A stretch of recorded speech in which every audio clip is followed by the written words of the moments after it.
We did it. We did it. We figured it out. Amazing. Hi, Haley. Hi. So excited to be doing this. I'm Me good. too. I'm kind of like adjusting here in this little situation. All right. Beautiful. Okay. So, welcome everyone. Should we give it a couple minutes or do you want to get started now? I'm open to just kind of starting now and starting grounding, and then people can pop in and out. Okay, let's do it. So I will start our grounding today, and when we go live next week, Haley will be doing the grounding. So find a comfortable seat, and if it feels safe for you to close your eyes, then I encourage that.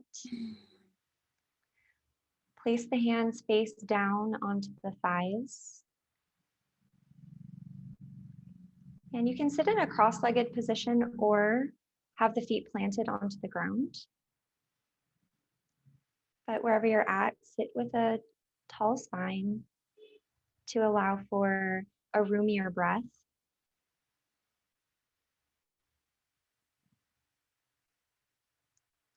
It's so important before conversations, before anything really, to take these few moments for grounding so that we can speak from a place of heart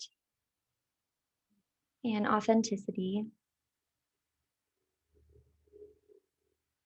So we'll do a little visualization here. Just picture that color red, starting at the feet and moving into the earth through roots. So rooting down from the bottom of the feet, or if you're in a cross-legged position, you can also picture this from the sits bones. And these roots are really strong. They're a deep, earthy red, and they're creating a sense of stability.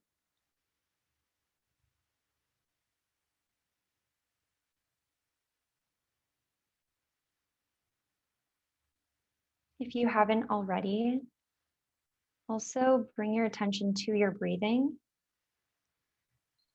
and perhaps direct that breath in your visualization towards those growing roots. With each breath, the roots get a little deeper and a little stronger, creating more and more stability.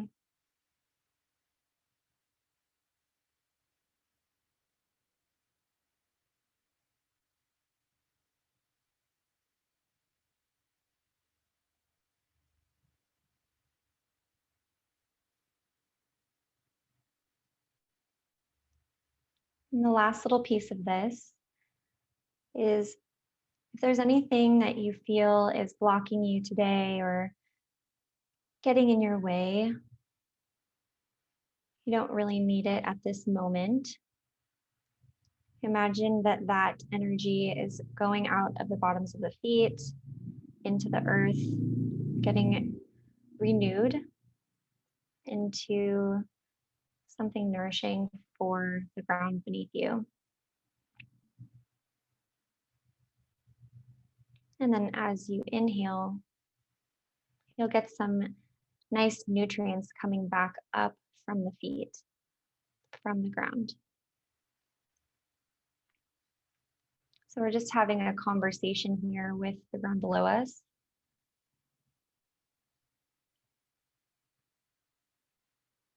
A sense of real intimacy and connection.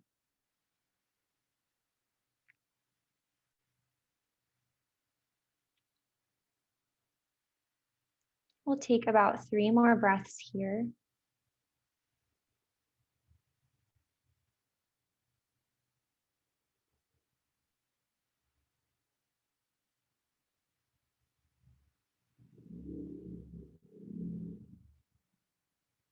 And very mindfully just Slide the hands up towards the heart in a prayer position.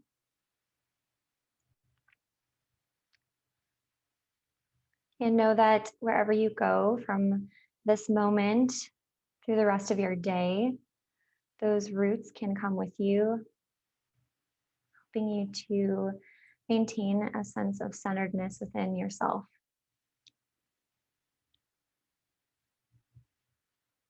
And when you're ready, if you had the eyes closed, you can blink them open.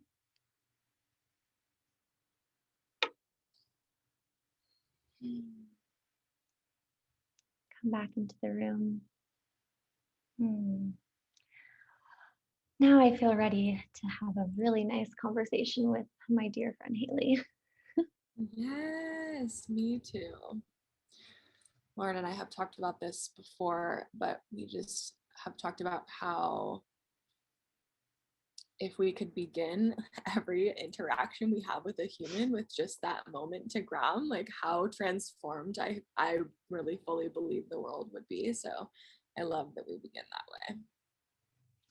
Me too. And that's something that you've taught me in our work together that, I've used with my clients. And I just really see how, like, the different voice that they use and the sort of authenticity that comes out after we've done just a really short meditation.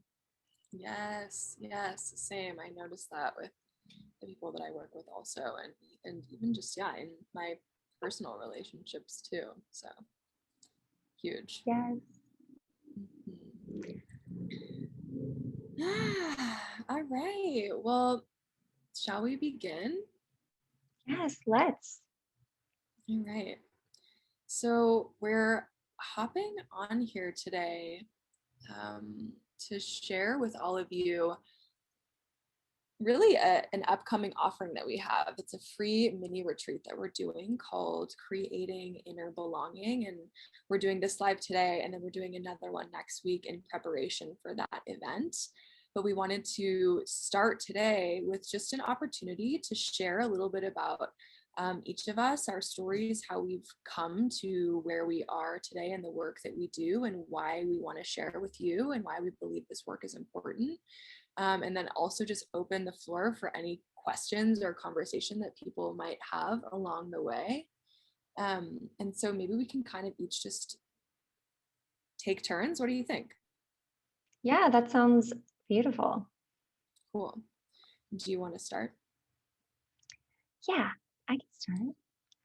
Cool. So, yes, as Halie said, we do have an upcoming offering. And yeah, we just wanted to build some trust with the people that are, watching our stories and following us, to hopefully, feel safe to come to us for this offering and, support everybody through, whatever they're going through at the moment. So, anyways, the way that I got into the work that I do, which I'm a mental health coach and LMFT to be, and a yoga instructor, is that, really I had to grow through my own struggles, as everybody has them, and learn how to navigate, pretty challenging situations and learn how to navigate my own recovery process from, traumatic events, in order to come to a place today where I feel that I'm the most authentic and sort of fulfilled than I ever have been before. So I, do this work in hopes of sharing a path that might be a little easier for people, because I did feel like I had to do a little, a lot of exploring, which it does take that, it takes exploring and finding out what's right for each individual. But sometimes it does make it a little easier if you, resonate with someone and you find sort of a path that's cut out for you. And it can just take some of the pressure off. Totally. So Yeah, yeah.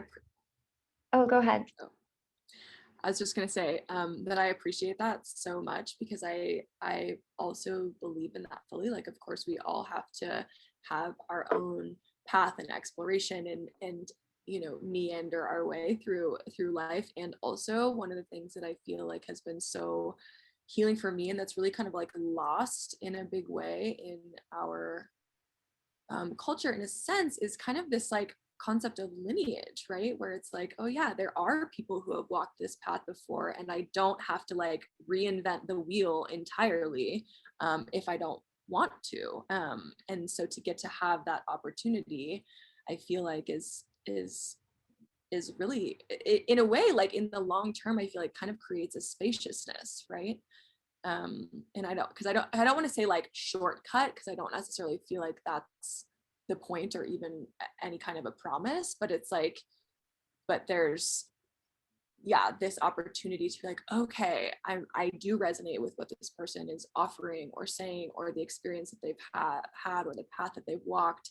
And because I resonate with that, there's opportunity here for me to at least explore a similar direction.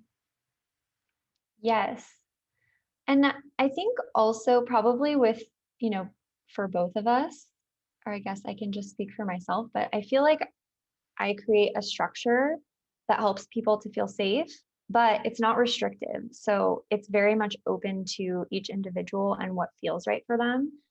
Totally. So it, like you said, there's so much room for exploration within that. Yeah, for sure. Yeah, thanks for adding that. I love that idea about reinventing the wheel. It's unnecessary, but it's like there sometimes it does feel like there's this pressure to do that. Like, well, I can't do Totally. it that way because someone else did it that way. But Totally. it's also such an innate human gift that I think sharing the things that the things that have worked for us like feels Mhm. really satisfying. So if Totally. I've gone through something challenging and then I share it with someone else, for me it feels like such a gift.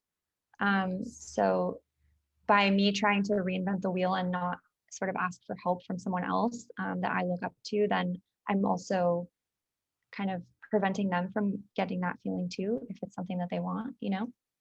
Totally. Yeah. Hmm. Yeah. Okay, I got a little ahead of myself. Sorry, I interrupted you. um, no, it's okay. I just gotta, we get excited. Yeah. Um, so a little bit of my background. I am from Los Angeles and I currently live in Bali, and I'm actually moving back to California in about a month.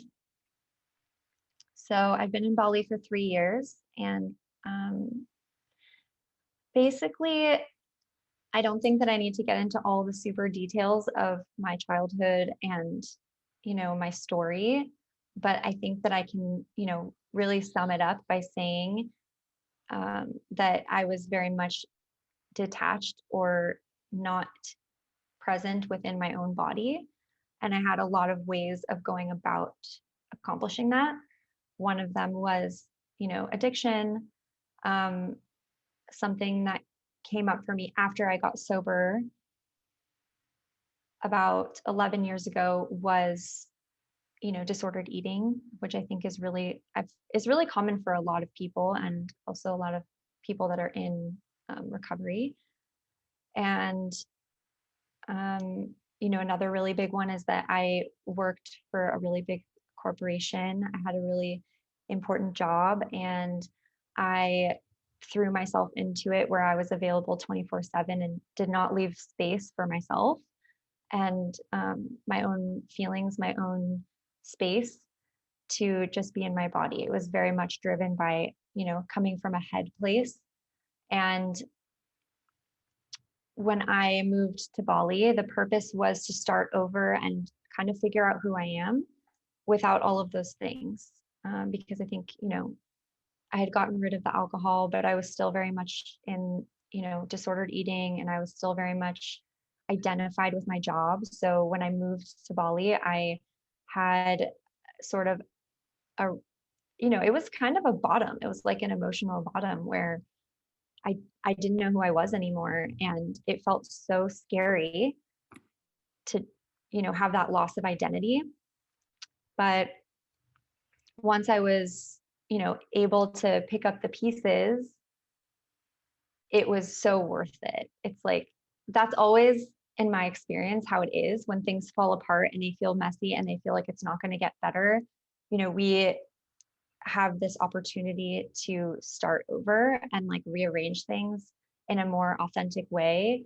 And it's like, yeah, it's kind of like growing out of your old, shoes. Like you just get to build and pick new ones. um yeah, so in my time in Bali, I had to face leaving the entertainment industry and experiencing a lot of FOMO about that, and feeling like I'm not important because I don't have this title anymore.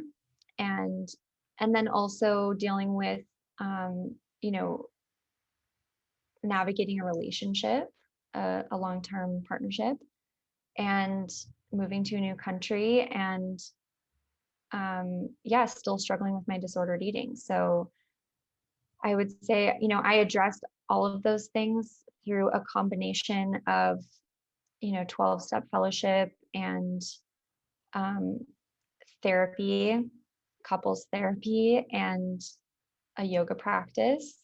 And of course, like, I know that all of those things aren't accessible to everybody. And I was very blessed to have, accessibility to that, especially in Bali, where, things are a bit more affordable than they would be in the States. Um, but I guess my intention in creating my business was to hopefully, create a space where things are accessible, to get, help. And I did find that, not that I think yoga asana or, meditation and breath work, I'm definitely not saying that that can heal anything. And there's definitely um, other things that need to be dealt with in other ways.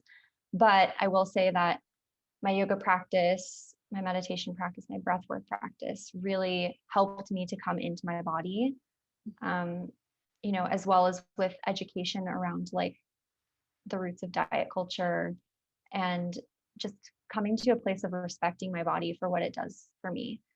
Um, and by going through that process, I have been able to just, like I said, find a much more authentic and present existence. Um, so yeah, that's my story, and that's why I got into the work that I do. I love it. Thank you for sharing. And yeah, relating so much to everything that you're talking about. And I think that that's a common thread that we share is our orientation to embodiment, right? And how healing that has been for our processes and also the people that we get to work with.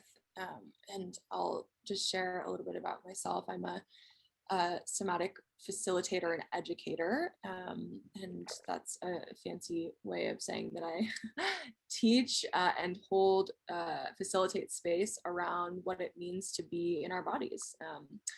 And it's kind of a funny thing to even say that, because it's like we are always in our bodies, right? And we are inherently embodied, and so it's not necessarily about like learning something like new that's outside of us, but more of like remembering what that actually means, and how to be in relationship with my body in a healthy way.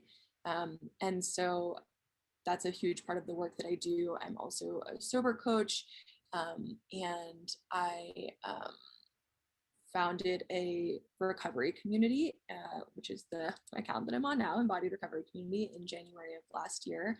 It's an online space for women who are in recovery, and it's centered largely around embodiment. And so, yeah, I think kind of speaking through that lens, I'll just share a little bit of my own story, which is that just as you shared, I also, for most of my life, felt super disembodied, very disconnected to my body. And that, I think, at a certain point became actually the safer option for me. And that also was part of what drove my addiction. And we live in a culture that kind of, I think that there's a shift that's happening that's so beautiful. And also for a long time, in a lot of my upbringing, we lived in a culture that really kind of glorifies the mind and productivity and like hustling at the expense of our bodies. And I certainly, that's like it's like the water that we're swimming in, the air that we're breathing. And so I grew up in that environment, and therefore that's how I moved through the world. And so all to say that, my addiction really kind of brought me to my knees. And once I hit my bottom, and realized that I actually like desperately wanted to live and didn't want to die, and that meant that I was going to have to get sober. Part of my recovery journey has been reclaiming my body as a safe and sacred space. And therefore, and then that has deeply informed the work that I do, right? And for me, embodiment, like I guess the kind of question that comes up for me is like, well, why does embodiment matter? And that we could have like a whole probably like 7 lives on why it matters, but just a few things that are coming to mind to me in this moment are that you know when I was disconnected from my body, I actually had very little agency over the way that I reacted and responded to the world, right? Because my nervous system was like unconsciously running my experience, and I didn't have any tools to support nervous system regulation, a capacity to self-regulate or like self-soothe, right? And so I was highly reactive. I didn't know how to hold emotions.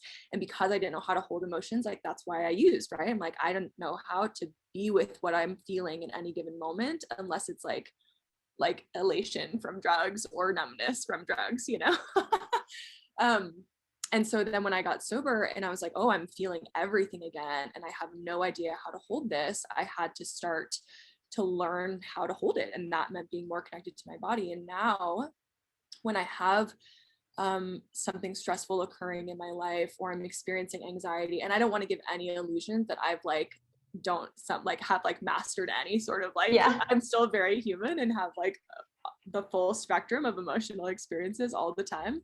But now when they arise, I know how to be with them in a much better way. And another way to say that is just like, I'm so much more comfortable in my skin, right? And so because I know how to be with what's coming up for me, I feel like I have more agency in the way that I move through the world. I'm coming from a place of like a capacity to respond thoughtfully, mindfully, bodyfully, rather than just like reacting unconsciously. And also too, I feel as though, because I myself am more embodied, I also have a capacity to relate to and interact with other people in a more authentic way. Like for example, sometimes we do things like this and it's like I feel so nervous, right? And I actually don't feel nervous in this moment, which is really awesome, but but sometimes I do. But what used to happen for me is like I wouldn't acknowledge that, and I would actually kind of try to like push it away, and then it's like actually just slowly growing in the background because I'm not connected to what's really true for me, and therefore I can't really hear you, I can't really see you, I'm not really taking in what you're saying to me, because I'm trying to like push out whatever is really alive in my body. And when I can actually be in my body and say like, oh, hey, this is what's coming up for me, and just be very authentic about that, that actually helps me be in more authentic relationship with others, and then allows me to see others. And so those are just a couple of things that come. I feel like we could literally talk about it for forever, but and we will talk more about all the things, but all to say, I believe so wholeheartedly that embodiment work is vital for personal and societal transformation. And that at the end of the day is why I do this work. And also, similar to what you shared, Lauren, like I have walked a certain path, and prior to being in recovery myself, I didn't even know that other people lived a life of recovery and had no model for what that looked like, and therefore, and then luckily, for me, I found 12 step, and, we've talked about this a lot. Like, we're not believers that 12 step is the only way. It has been the way for us. We honor that. And that also has kind of like, that gave me a path and a model, right? And like other people who were living a similar thing. But I think that is also part of why I do this work, because so many people are out there feeling so isolated, feeling so alone, feeling like they have no idea what to do and have no examples of what that can even look like.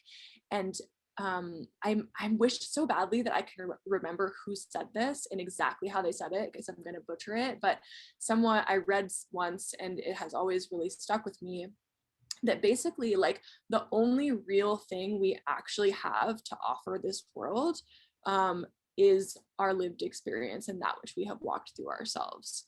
And I really believe that yeah, I really believe that. And so it's just, as what you shared is like, that's also part of why I do this work, because I've walked this path. I've learned some things along the way. I'm still forever a student and like forever learning. And also, I feel as though the most authentic thing that I really can share in this world is just that, is what I have lived through, and I have noticed, and I think some, wise part of me has always known underneath, whatever doubt or fear I may have had, but like, that when I share that authentically with others, like, that's actually the best way that I can be of service in the world. And so, yeah. Wow. I just absolutely loved that. Thank you so much. I really love how you described everything. And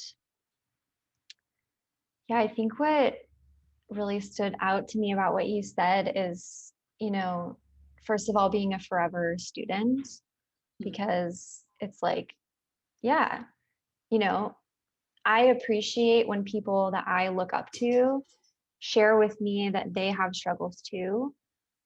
Totally. And because otherwise it's so easy to pedestalize people and think that they have it all together, and then feel like I'm never going to get there, Yes, I'm doing something wrong. Yeah. So and my experience has been also in, situations where I'm in a position of helping someone else, that like the most impact is usually felt on their end when I'm sharing my experience. Totally. Yeah, because it's relatable and it's vulnerable, and it's leveling. Like, it helps people to, we're all human. Yeah, I love that, and feel the same way. And it's funny, what I just thought of is that one time I was listening to some guided meditation on some platform, I don't remember what, but the meditation was like basically asking you to visualize like the people that you look up to the most, and then it said in the meditation, like, the people who always feel like are always like totally magnetic and like full of light and like all this stuff, and basically just the implication of whatever the languaging was like, your person is somebody that's like transcended like our humanness and is like always like, I don't know, enlightened or something, and I remember just having like this really averse reaction to listening to that and being like, I don't look up to people who even claim to have that. If people are saying that that's, and who am I to say? Like, maybe that is very real for people who claim that, but for me, like, that's not who I perceive to be somebody that I'm like want to like aspire to, and so I love that you kind of mentioned that, because it's like, yeah, to me the most powerful kind of like allies on the path for me are the ones who are fully in and owning their humanness, because that's really what I'm navigating on the day to day, right? Like that's what I actually need insight around. Like the other thing feels totally unattainable to me. And you know, again, like I don't want to, like, who's to say what's possible, right? But like for me, and I actually heard this in a podcast recently, and I feel like I'm going off on a tangent a little bit, but I'll just say that I was listening to a podcast recently, and the woman who was sharing, her name's Kimberly Ann Johnson. She's really amazing, but she was saying that she was like, yeah, you know, before I had my daughter, my spirituality was very much about like the kind of like, you know, old school guru patriarchal, like transcending the body kind of spirituality. And she was like, and when I became a mother, I realized that my spiritual work is actually to like learn how to be with my humanness. um, Oh, and yes. yeah, I know. I even totally just got like chills when I said that just now. And I've like listened to her say that like 4 times. But it's so true for me, right? And again, like that goes back full circle to why I would do embodiment work, because to me, the body that is our human skin. Like that is what we're working with day in and day out. And so how do I actually learn how to be in with and like, open to that reality? And to me, that is the spiritual work, right? Yes. As always, I just love our conversations and I get Me so too. excited. Same. So, yeah, I totally love what you're saying. And I also relate to, having these people that I looked up to in the past that felt very unattainable, um, and, inaccessible. And and then I think I put this sort of expectation on my own spirituality and like what that needed to look like, Mhm. that in order to be spiritual I need to feel happy and I need to feel full of light. And um yeah, the longer I do this work, the more I learn that, yeah, the work is like when we hit the ground, it's like Totally. we have therapy or, coaches or yoga or, whatever it is that we're doing. And we talk about all these concepts. And then, okay, what do we do with that? Mhm. Like, how are we then embodying it and bringing it into like actuation? Absolutely. Yeah. Like And how are we applying it in our day-to-day lives? yes, and there's this saying that God is everything or God is nothing. And the reason that I do like that, there's reasons why I don't like that, but the reasons that I do like it is that I think to me what that's saying is that like the spirituality is everything. It's not, Mm. um, like me waking up in the morning and like making my partner a cup of coffee when I have a million other things that I feel like I want to do, and just taking that moment and just like doing something else for someone else, when it would be so easy just to not do it and it's not a big deal. But like that to me is the work, Totally. like when I want to react to someone and I feel defensive, and I start regulating my nervous system by, taking deep breaths and remembering that this person is sharing with me and it's not personal, and you know, I get to be here to listen. Um, that's the work. It's not, having those tools of like meditating and, whatever else we do is so helpful to like learn about ourselves so that we can, have kind of a tool belt ready for those moments. But like we have to actually use the tools that we get. Yes. Yes. Ugh, I love that so much. And I also believe that that is so true, that the work is in those tiny moments. And I just really appreciate you speaking to that, because I think that sometimes when people even talk about like what is the work, or yeah, like what is like it to be like live a spiritual life, or even like live a life of recovery, or all those things like that, the kind of concept of that can feel so huge and overwhelming. And like, okay, great, I understand that's what I need to do, but like how do I actually do that?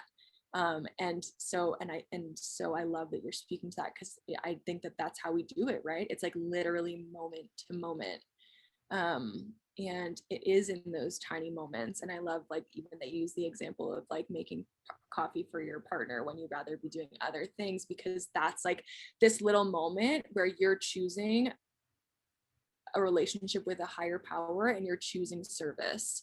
And even though it feels so small, it's like those moments add up, right? And like those moments also are, to me, I really believe like that is an embodied practice, right? Where it's like you make that choice to take that action that is moving in the direction of the kind of person that you want to be in the world, a person that's like caring and compassionate and of service. And therefore you are kind of like I don't know, for some reason I'm not liking the word training, but I'm just going to say it for lack of a better word, but it's like you're kind of training your body, right? Where it's like, oh, this is the direction that we go towards. And that's creating neural structures within you, right? And like that's creating like habit, and that's creating basically things that then become natural.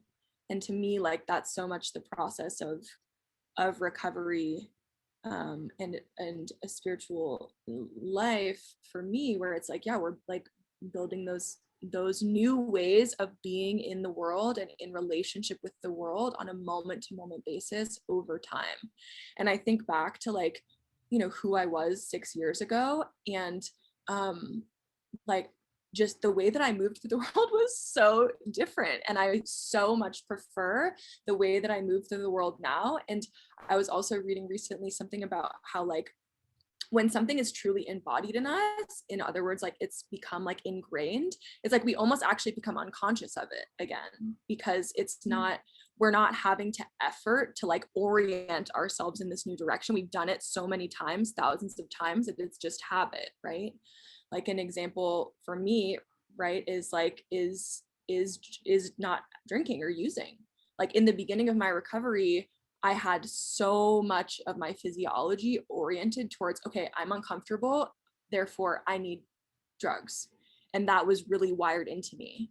And then slowly, just as we've been talking about, on a moment to moment basis, over time, in those tiny moments, I made choices upon choices upon choices upon choices upon choices to not use drugs when I felt whatever I felt, and actually to orient to something different. And now there's no part of me that ever craves drugs, because I've now like I just embody sobriety, and like I don't even ever want that, because my body knows that I have so many other options, right? Like I have so many other tools at my disposal. And so yeah, it's those tiny moments. I literally, of course, feel like now we could talk for hours. Yeah. Like everything you just said, I'm just like, I'm having all these branches coming off of like different topics that we can go into. Totally. And just for transparency's sake, for anybody who's watching this, like when we were planning this, we're like, what if like we don't have enough to talk about? And so I love that this just is like, and I think that again, like this is the gift of just like authenticity and organic conversation, is that like actually what we're talking about is like nothing that we planned, and yet it's like unfolding. It's unfolding perfectly. Yes. Yeah. I love that. So yeah, I think I should probably not go into all of the million topics, but I mean, it is inspiring me to want to do maybe another conversation around, you know, recovery and our experience with that specifically. But yeah, I mean, I love your thoughts around like creating those neural pathways, because the thing about that too is like it's really hard at first, and like you said, it gets easier. But you know, if I associate being sober, for example, and you can replace this with anything, if I associate being sober as a negative thing, then like I'm not going to want to do it. And I have to actually put myself out there in order to like have the experience of it not being bad, in order for my brain to really learn that it's not bad. Yes. And the only way I can do that is by taking that first step, which is it feels risky at the time and Totally. it feels very vulnerable. But then each time it becomes a little bit easier. Mhm. So it can be like that with anything, right? I used to have a lot of problems with, conflict and feeling very like defensive and definitely not perfect about it. But um, in those moments, it's like I felt like the right thing to do was fight, and that's what I had to I had to try one time to not fight and to breathe and Yeah. to either pause from the conversation or like calm myself down enough to have a conversation in that moment. And but the first few times that I did it, it was really difficult because in my mind I was like, no, fighting is how I get what I want. But your priorities change, I guess, right? Like now I want peace. I don't want to win. Totally. Yes, yes. Thank God. Yeah. What's that saying that's like, do I want to be happy or do I want to be right? Yeah, Yeah. that's it. Yeah. Totally. Yes. Yeah, I definitely feel like we could talk forever. And we should definitely do another conversation. Wondering Yes. if anybody on here has any questions for us before we wrap up. And if not, that's totally fine. And then also, just while we're maybe giving that another minute, do we want to name the giveaway right now? We can. Or do we wait? Please. We haven't decided. Yeah, let's do it. Okay, cool. So we're gonna be doing a giveaway for people who have joined the lives and join our free mini retreat. We'll just be randomly picking somebody, 2 people, and someone will win a spot in my upcoming embodiment practice group called Emergence. And then, do you want to share what you're going to give away? Yes. So I also have an upcoming program called the Empowerment Program that's starting in October. And it's a small group of people, and we'll be moving through the chakra system, doing breathwork, meditation, yoga asana, and discussion. So it's going to be a really beautiful group.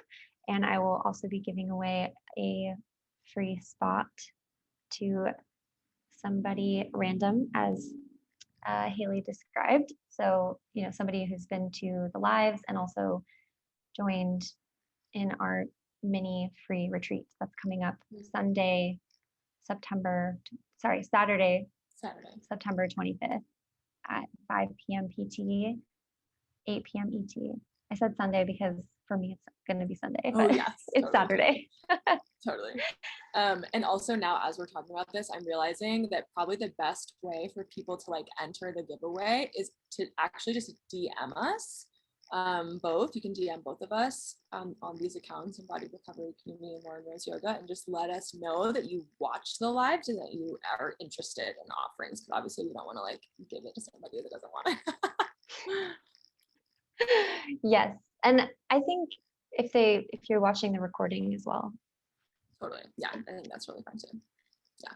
Okay. Yay. Great. So, okay. Anything well, else I you feel want to like, touch on before we close?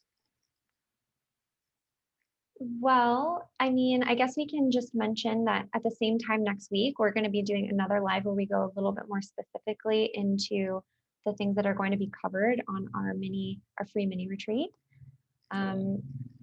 So that'll be really exciting. And if you are potentially interested in joining the free mini retreat or working with us and you want to learn more about us, the work we do, and the details of the offerings that we have coming up, then you can join in on that. Totally. Yeah. And in the meantime, you can reach out to either, or I'll just say it for myself, you can reach out to me, and also you can check out the links in my bio. Yes. I don't want to speak same. for you. Same for me. My DMs are open. Awesome. Okay, yay. Well, I love you so much. I'm so glad we did this, and I'm super excited about next week. Me too. Love you. And I'll talk to you same time next week. Yeah. Yeah, sounds good. Bye. Bye, Bye. everyone. Bye, everyone.